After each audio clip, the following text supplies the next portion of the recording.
Well, we are excited to have everyone here. Thank you so much for joining and just letting everyone know as you join in, we are recording this session, so don't be shy. So if you're new to our Inspire series, welcome. We are excited to have you. Today, you are joining one of our Inspire series webinar today on mobilizing learning labs to respond to community challenges. And we have our guest speaker, Lilo Altali, who's going to be sharing his insights. And we're so excited that you are joining to hear from our guest speaker. So for those of you that are familiar with Bridge Innovate, I would appreciate a couple of your seconds to share a bit about us. My name is Mary Kim. I'm a senior consultant at Bridge Innovate, and we are a global network of business strategists, consultants, and leaders who work alongside your team to create defining moments to transform your organization for growth and good. So today you're joining our Inspire series event, and our goal for this particular series is to share valuable insights and lessons to support your innovation journey. So we are excited that you are here. So about Lilo, our guest speaker, just a little bit about him, and I promise we'll get to his information. Lilo is a project manager for TSNE Learning Lab. And he's an experienced innovation educator. So he's going to help us learn how he's effectively designed solutions with various community-based coalitions, movements, and other nonprofit groups. He is also, going to share his personal journey as a Syrian immigrant, influenced and shaped how he uses human-centered designs to better meet communities' needs, which we love to hear from Bridge's perspective. We love using design thinking as well. And one of the things I also encourage you to look him up on LinkedIn. I was actually really inspired by his quote.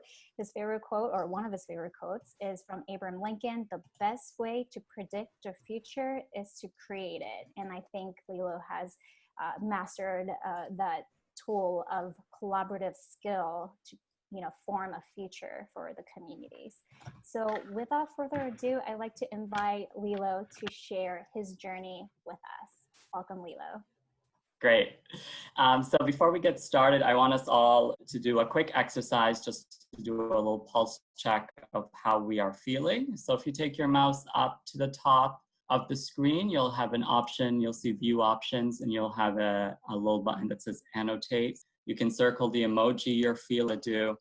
So do that for a few minutes. I'm seeing some folks already circling. All right, great. Thank you so much, everyone, for doing that. The reason I do a pulse check is I think it's just a good practice of mine to make sure just understand who is in the room and just what are we feeling? What are we sitting with? And now I'm trying to erase all your marks, so I'm trying to do that. While I do that, I just wanted to let you know about what we're going to be talking about today. It's just a quick personal story of how I got here.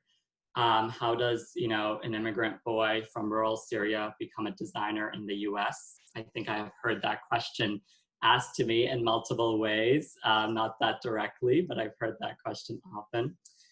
What lessons I brought with me, and also just what are the examples of how I applied those lessons. So I know we have a lot of scribbles on the screen, and that's okay. That's your beautiful art as we go through our slides. So I wanted to talk a little bit about my upbringing. I was born and raised in a rural village in the Middle East, and there's a picture that will pop up in a minute. And in this rural village, it was extremely secluded. It's really mountain-based, and as you can see, we weren't surrounded by any cities. We weren't surrounded by any large, populous cities. It was really a small village, and monasteries surrounded our village. And so I grew up with monastic life really being a huge importance for me. And it was something that I spent most of my time. I spent most of my time with nuns and monks, and it was something I really really enjoyed, and it was just my upbringing. When my dad was trying to immigrate us to the US, for reasons I will not understand, all the paperwork from my siblings and my family went through except mine. And so for them not to lose the opportunity to immigrate to the US, I had to stay behind. And so what that meant is that my elderly grandmother would have to raise me moving forward. And so in order to make money, in order to support my existence that would be in Syria for a few years before I could come to the US, I knew that there was this northern monastery at the tip of our village, and it was really a hot tourist trap. A lot of Eastern European tourists, a lot of Orthodox Christian tourists from Ethiopia came, and this was really where they came for pilgrimage, and this is where they came to really pay tribute to their faith and their spirituality. And there was a gift shop there. And so I started to work at that gift shop, and I couldn't even see over the counter. And I remember having to like stand on a stool to be able to actually see the customers that were coming in and out of the gift shop. And I remember just the amount of reverence people gave to this holy place. And I learned an important lesson that day. I learned that Eastern European tourists are extremely superstitious. And if you tell them a religious icon will bring them wealth and happiness, they bought it. But that's not really the main reason that I wanted to share this story with you today. The main reason is because the peaceful Syria that I knew was about to really go up in flames almost overnight. The tourists would stop coming. There was civil unrest. The Arab Spring would bring a lot of danger and crime. The war in Iraq would cause a lot of distrust and uncivility, and not uncivility, but distrust in just in Syria as a whole. And so this monastery that stood at the tip of the mountains that was once a tourist trap now became the community center. We don't have, in the East, we don't have institutionalized government that are as organized as the West. So when there are issues in community, the monasteries and the churches become our centers. They become our centers for community. And so if you let me, before I move forward, I want to paint a scene for you, and you can close your eyes and kind of have the scene be painted. I want you to think of a nun who is sitting at the center of a room, a very large room, all rock around her. She is surrounded by about 50 to 60 community members, a lot of children who lost their parents to suicide bombers, who lost their parents in the Iraq War.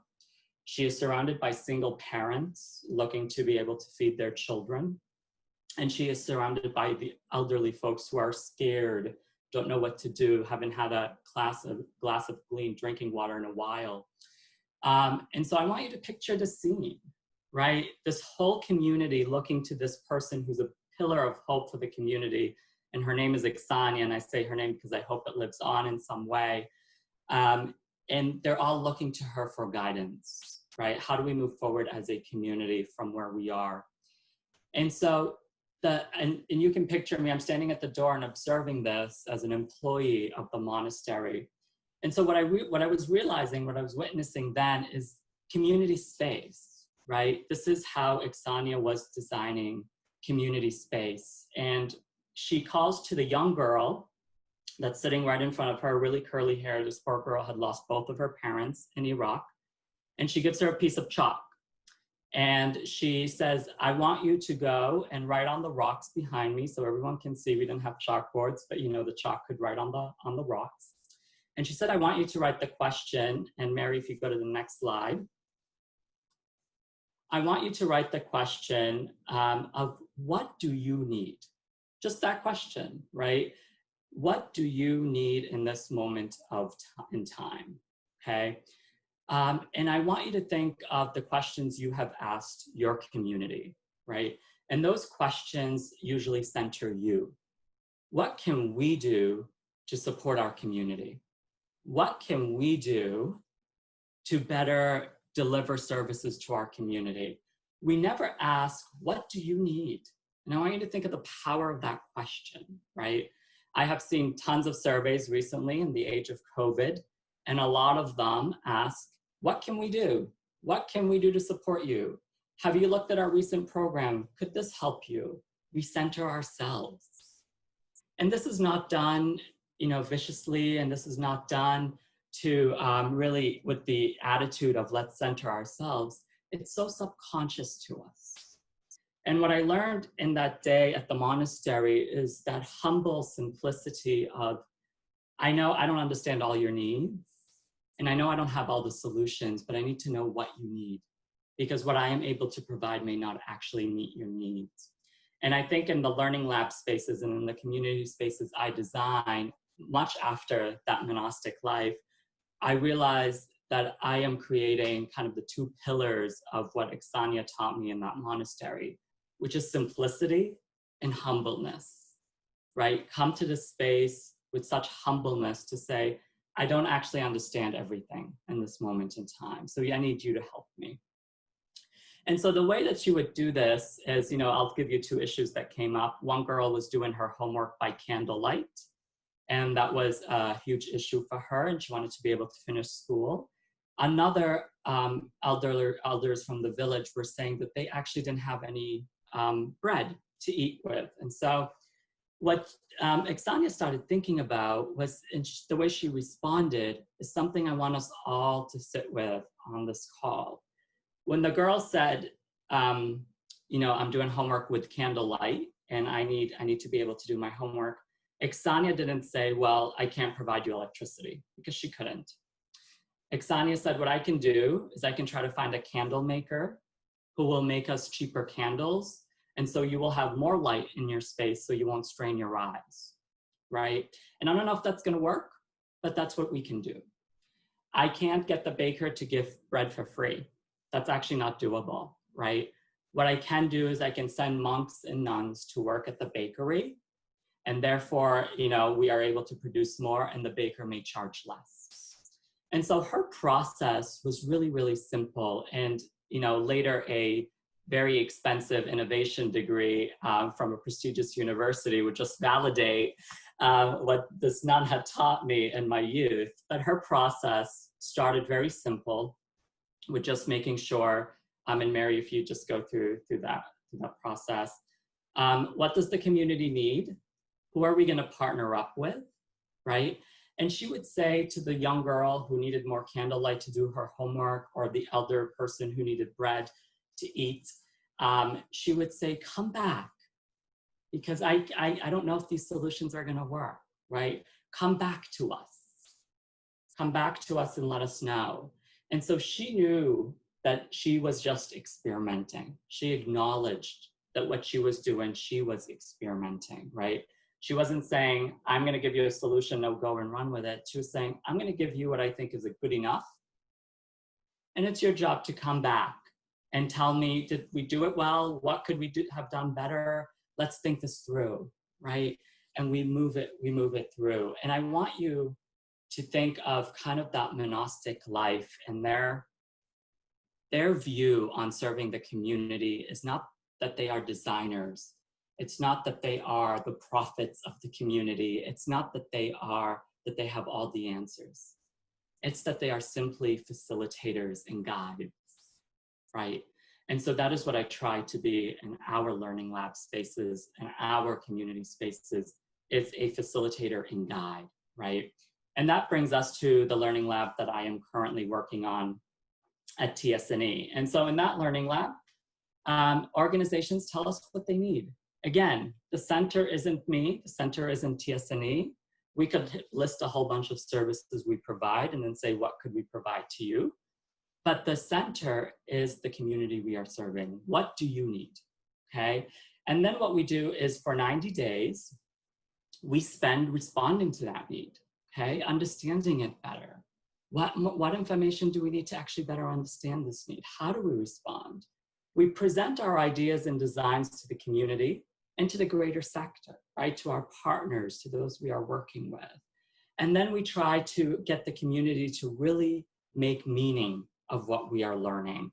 And so we do this by having a learning board, a standing board of organizations, for organizations that help us make meaning, right? And this way, we are not going to community consistently and extracting information as we do, because then it just becomes a transaction relationship, right? What we are doing is we are saying, hey, we have the standing board. We are actually going to compensate you to help us make meaning, okay? And then we repeat this process every 90 days. We keep repeating this process.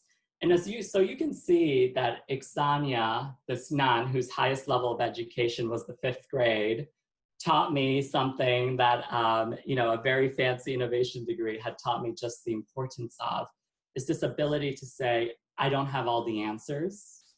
What I can do is center you. I can move through the process while centering you and making sure to experiment through my response because I don't have all the answers. And therefore, it's almost impossible to give a perfect response. And so I was able to copy this process in the Learning Lab, which had a lot of fundamental, meaningful opportunities to me, and was really, really emotional now seeing kind of the Learning Lab go through its 5th sprint and 5th iteration of this work. I wanted to give you another example to help you kind of ground it. And one thing that Iksania always kind of emphasized with us is that it's so important, so important that girl who needed candlelight, we were learning her needs, right? You have to realize that Iksania was the Department of Health. Although she was a nun, she had to play the role of the Department of Health. She had to play the role of the Department of Justice. She had to play the role of the local police department. She had to play the role of the local hospital. She had to play, right? Because we didn't have any of those institutionalized, any of those institutions. And so this nun had to play all these roles. And so she couldn't, because she had a 5th grade education, but she was an extremely incredible person and actually learning with the community that she was serving so she could actually meet their needs. She knew she wasn't a hospital or a doctor and she wasn't going to try to pretend to be, right? But she was going to figure out ways in which she can learn what exactly her community needed. And so I copied a similar model, that we have tried out in Lowell. In Lowell, Massachusetts, I know we have a lot of out-of-state folks, and I'm sure people will watch the recording later, and a lot of international folks. But Lowell, Massachusetts, north of Boston, low-income immigrant community. And so we wanted to ask this great question before we went out and solicited funding and tried to get this program going. We wanted to ask this great question of, will low-income Lowell residents use their WIC benefits, which are food stamp benefits, if at farmers market, if given the opportunity, right? Lowell is a food desert, like many of our communities, many of our immigrant communities. And so if given the opportunity, could we get locally fresh grown produce to low-income residents? And so the way we did this in Lowell, again, no different than Iksania's model, right? Of launching a question to our community. And we are not sitting back in a conference room and launching a survey, but we are actually showing up. And the question that we asked for 2 weeks was, do low-income residents go to farmers market? Simple question, right? And the answer we got through observation, anecdotal evidence, was immigrants don't, but American-born residents that were low-income do. And so now that naturally triggers another question, right? And so we launched a 2-week sprint to ask the question of, well, why, right? A lot of times what we would have done is we would have stopped because we had launched a fancy survey for 4 months, paid a fancy evaluation consultant to launch it for us, and we would have stopped, right? There's no market here, we can't serve these folks. But instead, we just went back to local communities and we sat with them, we asked, right? And we realized that they were coming to farmers market, but they weren't staying or they weren't coming back because there wasn't culturally relevant crops, right? And so to my Syrian dad, kale was not going to do it, right? And to the Cambodian immigrants that lived across the street from my dad, kale was also not going to do it. And so trying to think of what culturally relevant crops could we grow. And so the next 2-week sprint that was launched was asking the question of, are local farmers willing to learn how to grow culturally relevant crops? And of course, the answer was yes, but they needed some training, right? And so what a natural fit for the immigrant community and the farmers. And so that's when we launched our last 2-week sprint to really say, how do we bring this program to life? We did this all in 6 weeks, right? And so the final program there was just a partnership between local farmers and immigrant communities. The message that I want to get to you here is that we actually had to be in community, right? The people that we were serving, we had to be with them. When I started the TSNE Learning Lab, I didn't sit back and jump on the phone and talk to community members, right? What I did was I asked if I could go into spaces. So I went into the African Community Center of Lowell and I went into that space. I sat in that space. I talked in that space, right? I went to a local homeless shelter and I sat in that space. I talked in that space. I learned in that space, okay? And the goal was never that I was going to just extract information. The goal is that maybe I can do it while volunteering. Maybe we can learn together through this process to really benefit each other, right? The point here is that I was the facilitator, okay? And I was just going back to that humble beginnings of just being a real facilitator through the process. And then the last thing I will leave you with before I open it up to questions is how do we measure success? And if you are an organization, a larger organization, maybe a more established organization, you probably have desirability metrics, maybe feasibility metrics, viability metrics, right? Different metrics to really assess success. And in the age of COVID, you had to throw away all those metrics of success because none of them actually made sense. And so it was very similar to that monastic life, right? No one prepared Syria for civil war. No one had anticipated that children would be starving on the streets. No one had anticipated the violence.